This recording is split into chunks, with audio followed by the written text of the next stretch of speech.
Hello, this is Nathan, better known as CrazyhermitDM, and this is my podcast, The Hermit's Homebrew.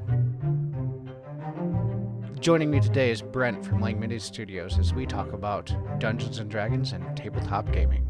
I wanted to talk about a hot topic that I've heard a couple of people talk about online, but there's a massive influx of people that came into Dungeons & Dragons with 5e. It is the best-selling iteration of Dungeons & Dragons since the game's been devised in 1974. If not, I think technically it was there earlier, but the book came out the little pamphlet book came out in 74. Oh, okay. Like just D&D. They were developing it as early as 70-ish, I believe. Yeah, wasn't the first like technical iteration of D&D called Chainmail or something like that? That would be 74. 74. Okay, cool. 74, 72 with Chainmail. Okay, cool. But I want to talk about, for me, it's not my first. I know I was intimidated by 5th when it came out. I want to talk about, for the people that are new here or the people that have just come onto the hobby, your edition is changing. So what do you do now?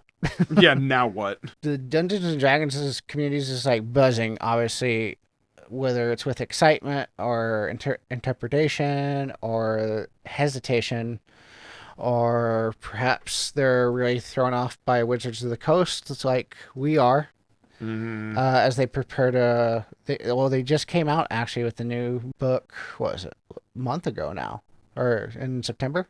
Oh yeah, something like that. This update kind of represents the next evolution in 5e. It is, I don't know if they've officially said it, but it is unofficially 5.5. It has been said that. I think unofficially or officially it is D&D Revised. Revised or the 2024 rule. Yeah, books. They're calling it 2024, I believe. They yeah, spoiled it in a Magic the Gathering card. I can't remember what card it was. On one of the things, D&D Revised. So that's what they called it. Yeah. Mm-hmm. I'm going to start calling it that, or 5.5. Revised. I'm not calling it 6e anymore. No. Because in my opinion, it's not a big enough rules shift. No, to call it a definitive edition change. Yeah. You have the book now. Just the Player's Handbook. Yeah. Yeah, just the Player's Handbook. Well, that's all that's out right now. At the time of recording, it's the only one that's been released. Dungeon Master's Guide comes out in November. Monster Manual comes out in February, unless they now until they push it back again. Unless they push it back again, like they did the Player's Handbook, which is understandable. But the changes that they've promised have streamlined mechanics, new options, and the way they kind of updated content. They are referring to as modern gaming sensibilities, being Whatever more progressive. Yes, but I started with 4th edition. Brent started with 3rd edition. Brent's been through 2 edition changes. I've been through 1. When I was playing 4th, that was my edition. I didn't know any better until I actually switched editions and realized it ain't that great of an edition, but it was my edition still. Mm-hmm. I remember being hesitant when 5e comes out. I don't want to switch to this. This is the one I know. It has lots and lots of flaws, but for what it's worth, I'm still having fun. Yeah. And that's all that matters. Yeah, boiling down, as long as you're having fun, then you're good. It doesn't matter what edition you're playing. So I guess for the people that are new to 5e, if you're asking yourself, do I need to switch to 5.5? And the answer is no. Exactly. I've been flipping through the Player's Handbook, the 2024 one, and looking through it. One thing that I will say that I immediately noticed is the artwork is fantastic. Yeah. It is beautiful. I was thrown off that there's 4 subclasses in each class. Oh, is there? Instead of 3. Not that big of a deal. But I was just used to 5th edition, the 2014 books, to where you have your main class and you'll maybe have 2 or 3, maybe. But this one, there's 4 for each one, which is really cool. I was also just slightly disappointed that there wasn't a new class or anything, or Artificer wasn't included. It's an Brown exclusive. I think they've justified it as so. Technically, yeah, but it was also included in which Splat book for 5th edition Artificer get published in. I think originally in the Eberron. Yeah, originally that was Eberron, but it was either. I think it got republished in the Mordecai's multiverse book. Oh, okay. But I know it got republished into a non-setting specific book. So I was kind of hoping they were going to do it with the 24 players handbook. They did not, which I think is a missed opportunity. But I get it that the book's probably big enough as it is. They didn't want to add another, I don't know, 4 or 5 pages for one class. It probably threw out. There's probably a business decision why they didn't. But for the most part, I like what I'm reading. It's, I guess, my biggest hang up for me, because I will admit I have been resistant to the 24 rule books. Yeah. I think just because of all the drama that the company is putting out. And that's what it is. Now that I've got the book in my hand and I'm flipping through it and I'm reading, there is some organizational changes that I will have to get used to. Feats are now broken up into different categories of feats instead of just one giant list, which, okay, that's fine. No big deal. Me and Chase had a cool idea of adopting the Fallout method with feats. This is a small side tangent. Okay. It would be cool if they had feats that did more empowering things. You could take more feats, obviously, like Fallout, but you could take those feats multiple ranks. Multiple ranks in the to where each time you took the feat, it got more powerful. Yeah. That would be cool. I don't know. I want to say my gut reaction, there's some feats that do that. I don't believe there's ones you cannot take multiple times. Yeah, I believe Linguist you can take multiple times. Oh, maybe that's what I'm thinking of. Where Linguist are scaled to where each time you take it, you take different feats. Yeah. But no, I like that idea. Like, it could be the more you take it, the more it shows your specialty in that feat line.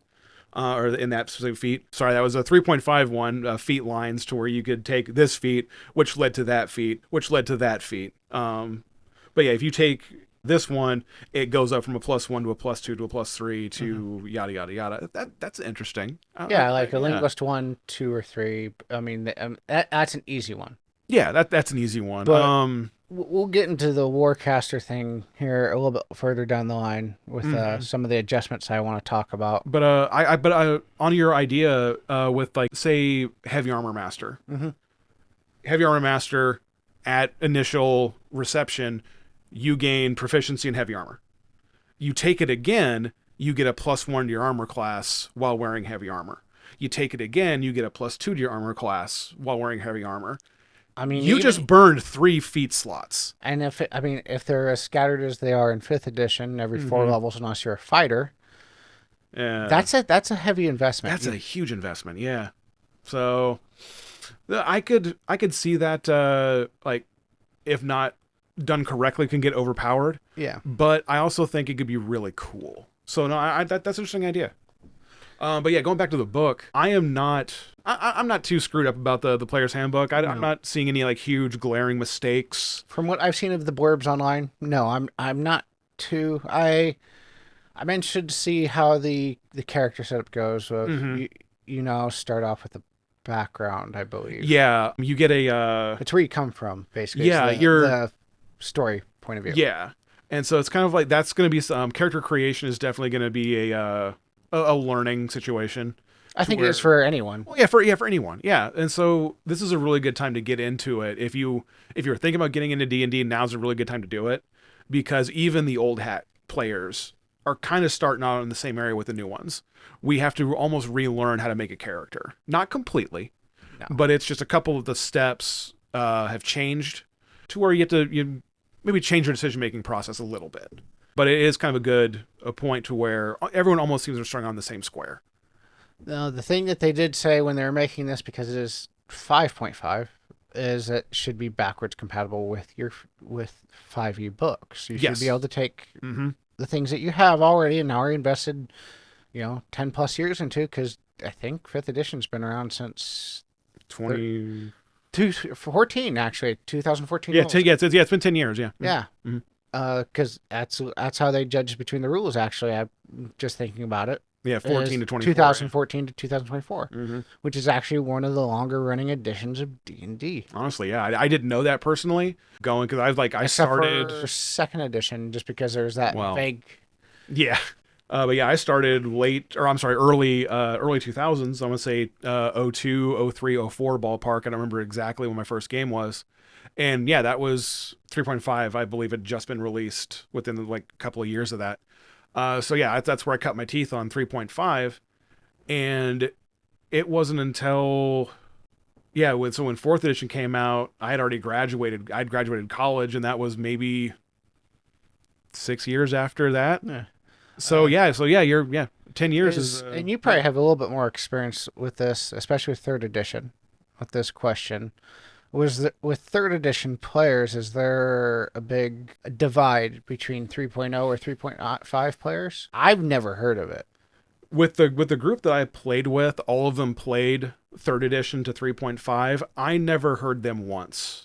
I've never heard anyone complain about the difference between 3.0 or 3.5. No, yeah, I never heard them complain about, we did this better in third than 3.5. I never heard them say that. They seem to take to 3.5 very well and enthusiastically, I guess. But also my crew wasn't hardcore. No. You know, we didn't play like grand years long campaigns. We played the longest campaign we played was like a couple of months, a couple of levels to where we got bored and from 3 to 7 or 3 to 8th level. Mm-hmm. And then, hey, let's go play this instead. And we would go play either a different rule set altogether, a different game, or go to someone else's campaign. And we never really played a story to completion. It was really weird. So, which is why in 5th edition, your campaign with Damanjarl, that was the first campaign that I went from to level 20 and it ended it. That was years long. Yeah. So yeah, the idea that it goes from to 10th level, that's about right. But no, it does seem that this is the one that's gotten more, this edition changes, or not edition change, but update has gotten more people talking. And I'm going to put my old person hat on here. I blame social media. Because back in early 2000s, we had MySpace. Yeah. You know, the idea you had In-World and Dragon's Foot though. Yeah, there was forums. There was forums there, but it wasn't like we didn't have Twitter, we didn't have TikTok, we didn't have all of that. Forums. Yeah, that's all we had. Is you had to go specifically track down a specific thread. And that's actually where if you guys wanted to go to those sites and find out a lot about the original TSR employees like Gygax or Tim Kask, who has his vlog Curmudgeon the Seller that I actually watch weekly because I enjoy his very crankiness and his antiquated views on a couple of things, but I enjoy his point of view just because it's a different point of view. Mm-hmm. But it's still, ironically, 80% of the same view that a lot of people have nowadays. It's about having fun. Yeah. So yeah, that's before we get on. Yeah. You can go to those forums and find their threads, their words, basically almost like entombed. Yeah, because if it's on the internet, it never goes away. Yeah, I mean sites can go down, but there's people that brought up sites that have saved tweets that are now been deleted by people, or more infamous tweets that have been deleted. Not talking political whatsoever, but actual tweets from other people that just this account got deleted or anything like this, where it just doesn't exist anymore. Yeah, but you're right. The social media has made it grown a lot more rapidly, probably than any. Your viewpoints and your opinions out there to more people. Even in 4th edition, because I started in late 2004, early 2005. It wasn't a thing. Yeah. I mean, it was there. It was there, yeah. I mean, there's YouTube and all that. Mm-hmm. But I don't think there was a heavy... I mean, there was forums still, but I don't think anything like today. I really believe social media and things like that, or especially Tumblr back in early 2014, before it kind of strayed off, really led into the D&D Renaissance era. Oh, yeah. Just because everybody was able to contribute. Yeah. Yeah, absolutely. So yeah, like you said earlier, my resistance to the edition change or my negative initial ideas of it I realize now stems more from a corporate aspect, not from a content aspect. No, and and that's the problem. Is I don't think the content's bad. No, I think not at the all. people putting, and I don't even think the people that developed the content itself. I do not think the D&D team, Yeah, the themselves, actual creative brain. Yeah.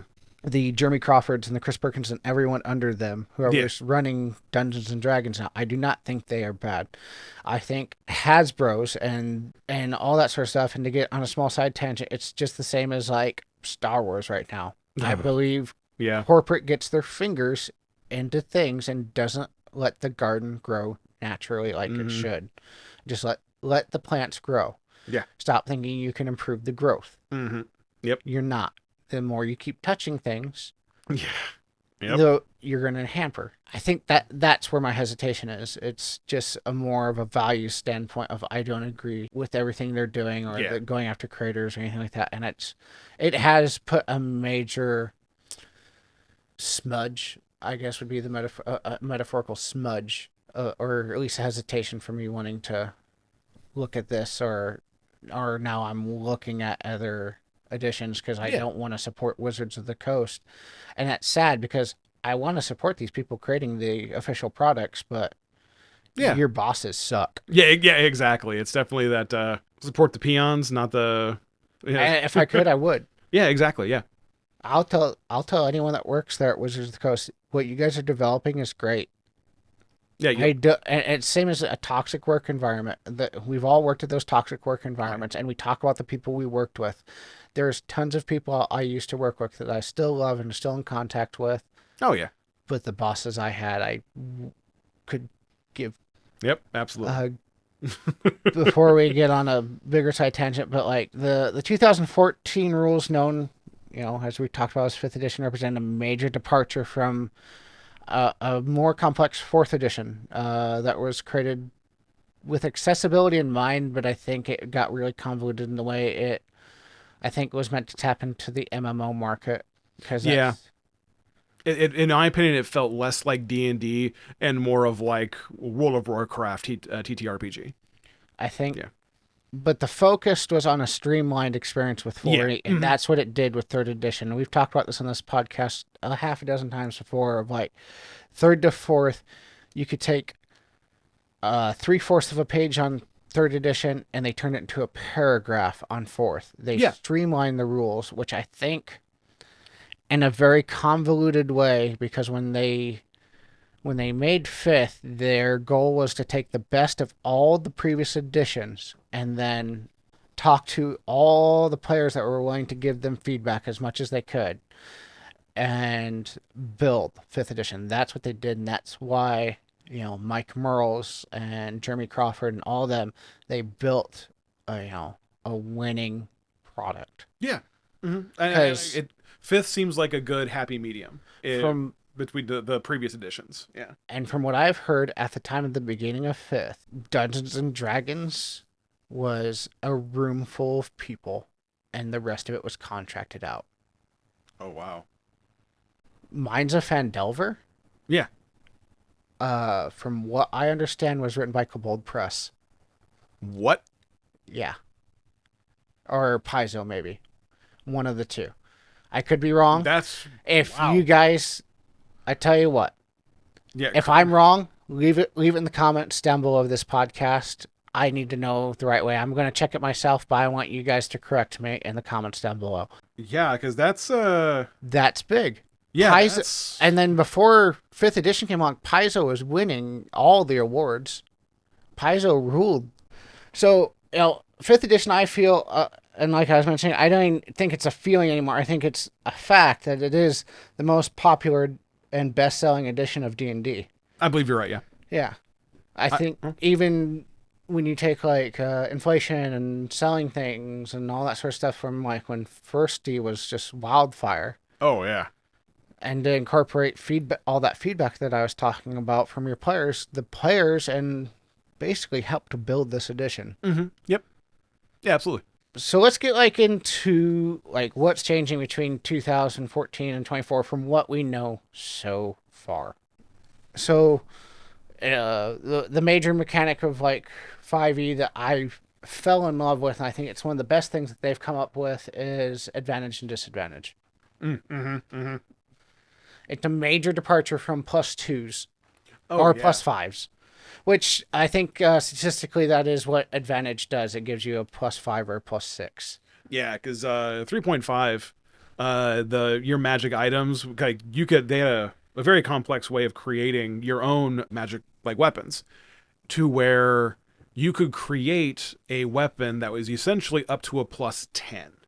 However, there was hard capped in the rules that a weapon could not be above a +5. So any additional pluses, if you wanted them to be on there, had to be like special abilities like keen or bursting or flaming edge or whatever. So you could have a +2 flaming edge sword, or you could have a +5 sword. Yeah. Which would be kind of on the same power level. Fourth edition. Getting rid of that, going to advantage, disadvantage, much. Yeah, fourth edition went from up to level 30, and their pluses went up to 6. Yeah.